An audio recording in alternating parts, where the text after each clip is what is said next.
and I felt like I needed to tell him just very little, you know. I don't know why, but I think because I was had my guard up, you know, I wasn't trying to get with nobody really. But you know, I'm sipping on my little drink, and he was like, "Do you got kids?" And I said, "Yeah." He said, "Well, how many kids you got?" And I would never tell him. Remember that? Remember he didn't even find out how many kids I had until he called me the next day. But anyway, let me go back to that night. So after that was done, then it's this thing that we used to call parking lot pimping, right? And so that means like everybody after the club is closed down, that means you in the parking lot doing your thing, right? So James found us. I don't even know how you found what car we was. Oh, did you walk us to the car? I think so. I think you did. And um the thing that stuck out with me with James was, you know, I don't know, he was just different. Like he did not, I don't know. Most guys would have just been like trying to do whatever. But, you know, he was like really interested. Like, tell me about yourself. And he says, "You guys are from Mount Pleasant?" And we were like, "Yeah." He says, "Y'all finna drive all the way back to Mount Pleasant tonight?" We was like, "Yeah." So he like hands us a wad of money. Remember that, babe? Vaguely. You don't remember giving us all that money? It's all good. Okay. Anyway, so he hands us this money. And I'm thinking, wow, that was really nice of him. He's like, "Here, take this for gas, or if y'all want to stop and get some food." And right away, I'm like, that's a good brother. He didn't have to do that. He didn't have to do that at all. He could have just been like, "All right, y'all be on your way." But he blessed us with some money. So after that, James called me the next day, and it was so funny because he called, and on my greeting it said, "Hello, you've reached Tennia, Jasmine, Sharnisha, and Nika, and Precious." And he was laughing when he left the message. He was like, "Well, I think I know how many kids you got now." You remember that? Oh, yeah. Yeah, yeah. So anyway, uh, yeah, that was pretty awesome. And but you know what though? The beautiful thing is that this dude still pursued me, even though I had a bunch of kids. I lived out, you know, out of town, and you know, he still pursued me. And um, yeah, maybe I should stop right there and let you tell your part of Uh, the initial. well, pretty much, pretty close, but, like I said, I was kind of new to the club scene. Uh, a couple of young brothers took me out, just hanging out. I got to see how it is, how the feel is. I ain't been in that scene in a while. So, but anyway, I'm up against the wall, chilling, watching. Then, like I said, seen two females come out. It was dark, but it seemed like they had a light on them. I could see them real clear, so they out doing their thing, So kind of go over, like I said, I thought I was getting a package of Twinkies, the two come in a pack, Ha. That ain't But funny. anyway, but yeah, I'm square. I don't know what's happening. You know what I'm saying? But I just seen this young African ladies, shaking it up, coming on the floor, and then, all of a sudden it went dark. And then all of a sudden it was like just a spotlight just came on her. And I was like, oh man, I'm losing my vision. But it was like tunnel vision toward Tennia. Right there. You stop. But anyway, I mosey on out there, we kicking and stuff, do a little dance, I know a little salsa stuff, You know, don't. not much, but I do what I can do. But we kind of connected up, we hooked up, and it was pretty awesome. Like I said, closing round, walked her out and stuff, and I really wanted to see her again, though, I think I got her number, and pretty much figuring that was it, So, but anyway, seeing them off, then one day I said, I'm going to call, see. And I don't think I got nobody the first time. Yeah, you actually called a few times. Yeah, I didn't get an answer. I just kept getting that answer machine that was saying like 10 names. So I was like, all right, I'm out. But anyway, we connected, and then I said, come up there. Let me come up there and check you out. So she said, well, I guess, She wasn't too quick about it, and I can dig it, I wasn't too quick about it, but it was something that drew me to her. So actually started coming to Mount Pleasant, have a nice little time together. And before you know it, it started to get all serious, I know, like, we was not looking for each other, okay? I just got out of a relationship, and I was not looking for anybody. And James actually was in a relationship. Oh, man. Yeah, we keeping it real tonight. And but the honorable thing is that James told me, he was honest. The very first time you came to see me, you told me, you was like, hey, I need to let you know, some things. And he did. He was very honest. He could have come to Mount Pleasant, had a good time, and left. But he was honest with me, and that I looked at him differently after that. But, he came to Mount Pleasant. I'm like, well, listen, dude, I ain't trying to be that other chick, be the little side chick or nothing. So when you done with that, then maybe come holler at me. Come talk to me. But, yeah. So, but he came to Mount Pleasant multiple times, and it was crazy because we didn't just had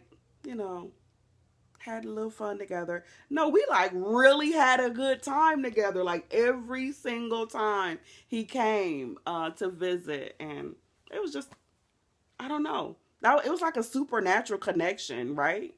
So we wound up dating for what, 3 years? Not 3 years. 3 years. And, I had decided, okay, I want to, straighten up my life. I want to go back to church and try to get things together. And, yeah. And so the church, they knew that James and I were dating. And for 3 whole years. And so they were... Take it slow. Because, I had been married before. And I wasn't in a hurry to, try to, get married again. And he had never been married, so that's right. And I'm like a bird. Let me fly. No, okay. Anyway, I know one thing he always says is, T, you made me hang up my pay a jersey. Yeah, I'm like, okay, whatever. Yeah. Bird.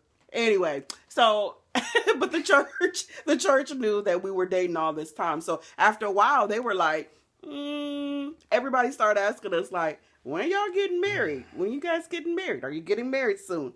And I'm like, dang, why is everybody pressuring us to get married? I don't know. I just felt like, I'm afraid, I don't want to do this. I'm just trying to have fun right now. And, when it happens, it happens. Because I remember bringing up marriage to you a few times. And, he didn't want, to hear nothing of it. He wasn't trying to hear nothing like that. And I remember I was going to this little moms group at church. And I used to tell them women, oh, my gosh, I really like him. I really care for him. I love this dude. But he don't want to hear nothing about marriage. And we've been dating a long time. So I had all of them pray. I'm like, listen, let's pray tonight, and I'm going to bring it up one more time.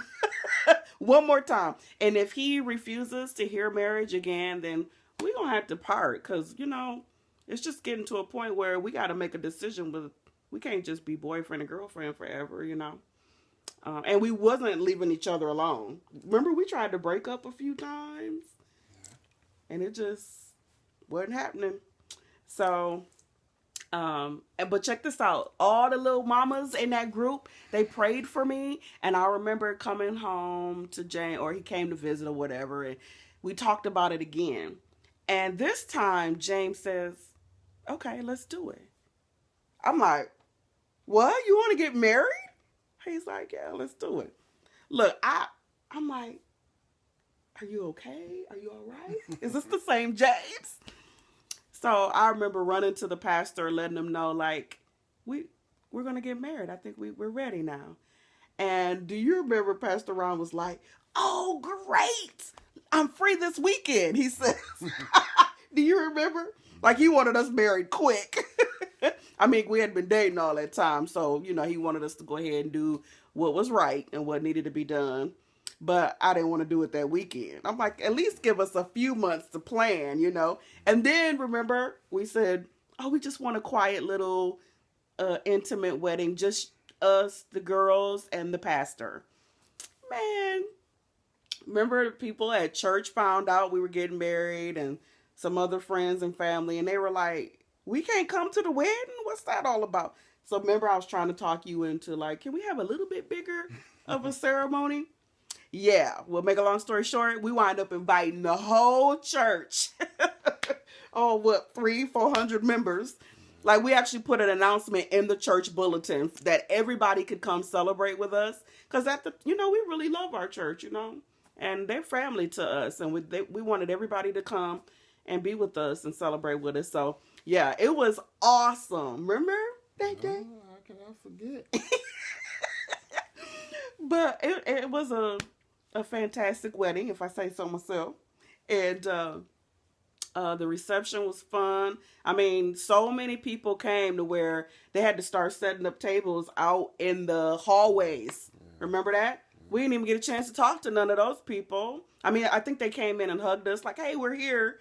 But we didn't get a chance to like really talk with them and stuff. But that's just how God orchestrated it. He blew our mind. Like, he blew our minds bringing us together because we wasn't looking for each other. He blew our minds with the way he orchestrated our wedding. And he blew my mind because I didn't think James was going to ever get married. And he's been blowing our minds ever since, right? We're going on 10 years. Or I'm sorry, we're going on 11 years. And what? You don't remember? I do remember. And it's been quite the ride. It's been quite the ride. Haven't you?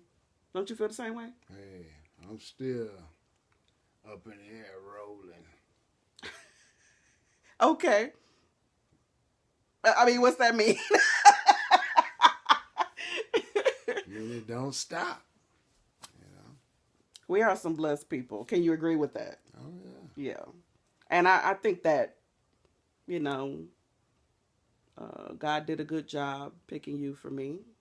I hope that you feel the same. I do. Okay, great. I do. Remember that? Like you said, I do. Yeah, I do too. All right. Well, we won't drag this on anymore. I basically just want to say to folks that, hey, first of all, even when we wasn't, again, looking for each other, God orchestrated our meeting, and he's just been miraculously leading our life ever since then. And it has been amazing, really, truly. So, single folks, I would tell you, hey, you don't have to do a whole lot to find the person that you need to be with. We, again, wasn't looking, and he brought us to each other. And, yeah, and the rest is history, as they say. Yeah. So, thank you for joining us with listening to us be crazy about our story. I know it's kind of long, but, it's not no short way to tell how you met the love of your life, right? That's true. I just want to thank you for having me on your show.